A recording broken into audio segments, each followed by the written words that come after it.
Pessoal, eu queria falar com vocês sobre o maior obstáculo para o desenvolvimento do Brasil, o jabuti. Le jabutin, de jabri, jabuti, ele jabutito, ele jabutino. Esse bicho lerdo e feioso aqui, ó. O jabuti representa uma casta privilegiada e retrógrada, a chamada velha política. São caciques, coronéis, corporativistas e burocratas que controlam e atrasam o país há décadas. O jabuti reina no Brasil, mas morre de medo da onça. Não vou fazer.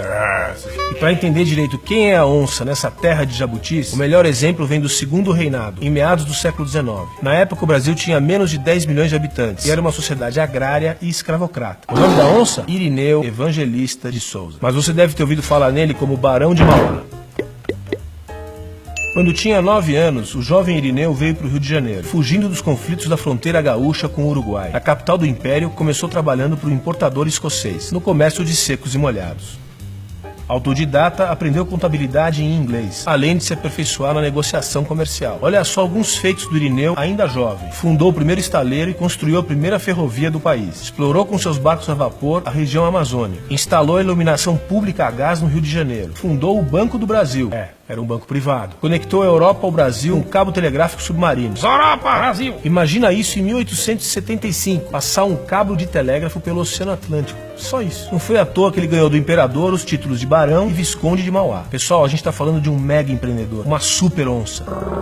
Um self-made man que ascendeu socialmente pelos próprios méritos. Um gênio, pioneiro do capitalismo e da industrialização no Brasil. Um homem que abominava a escravidão, que defendia o trabalho livre, remunerado, com participação nos lucros. Sabia que a chave para a prosperidade no Brasil era menos intervenção estatal no comércio e na economia, e mais investimento em tecnologia de ponta. Barão de Mauá leu Adam Smith com 15 anos e a partir daí formou sua visão de mundo. Ele foi o precursor do liberalismo no Brasil. Detestava privilégios e gostava de concorrência. No seu auge, em 1860, tinha 17 empresas em 6 países. E a sua fortuna era maior do que o orçamento imperial. Muita grana. Mas a maioria dessa riqueza se perdeu. Sabem por quê? Algumas pedras no caminho, ou melhor, alguns jabutis. O maior deles foi o ministro da Fazenda de Dom Pedro II, o Visconde de Itaboraí. Poderia ser chamado de Visconde Jabuti. Sempre intervindo contra a livre iniciativa, o Visconde Jabuti chegou a desapropriar algumas empresas do Mauá. Lembra do Banco do Brasil?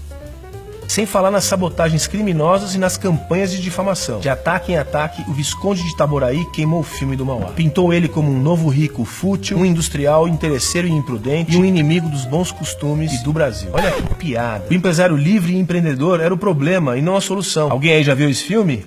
É tipo na novela, o patrão sempre fica de malvado e mau caráter. Bacana, né? Décadas depois, já no século XX, nossa industrialização tardia se deu pela via do capitalismo de Estado. Ou seja, empresas e empresários prosperavam quando alinhados aos interesses do governo. Foi assim com Vargas, foi assim com JK, e foi assim com a marcha forçada da industrialização no período militar. Já nos anos 90, aumentou a farra de financiamento por bancos públicos. Aliás, sobre esse tema, recomendo a leitura do livro Capitalismo de Laços, do professor Sérgio Lazzarini. Explica tudo. Mas essa economia intervencionista, esse capitalismo fake, voou mais alto nesse começo do século XXI. Vimos uma distribuição sem precedentes de vantagens financeiras, utilizando bilhões e bilhões de dinheiro público via BNDES, Banco Nacional de Desenvolvimento Econômico e Social. Dinheiro dos nossos impostos que foram direcionados para as empresas amigas do governo, as chamadas campeãs nacionais. Você conhece algumas, JBS, Odebrecht, etc. Foi a união dos jabutis com a máquina sindical do PT, mais os amiguinhos do Lula, que criou esses Joesleys, Marcelos e Aikes da vida. Pessoal, a liberdade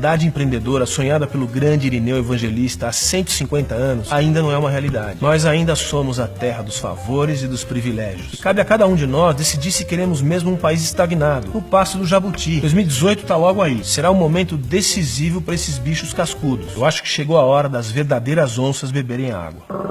Moçada, eu sou Christian Lobauer, professor, cientista político e queria convidar vocês para curtirem a página e debaterem as nossas ideias. Quem quiser receber meus vídeos por WhatsApp é só mandar o nome completo e a cidade nesse número aqui, ó. Até mais. O melhor programa econômico do governo é não atrapalhar aqueles que produzem, investem, poupam, empregam, trabalham e consomem. Irineu Evangelista de Souza, Barão de Mauá.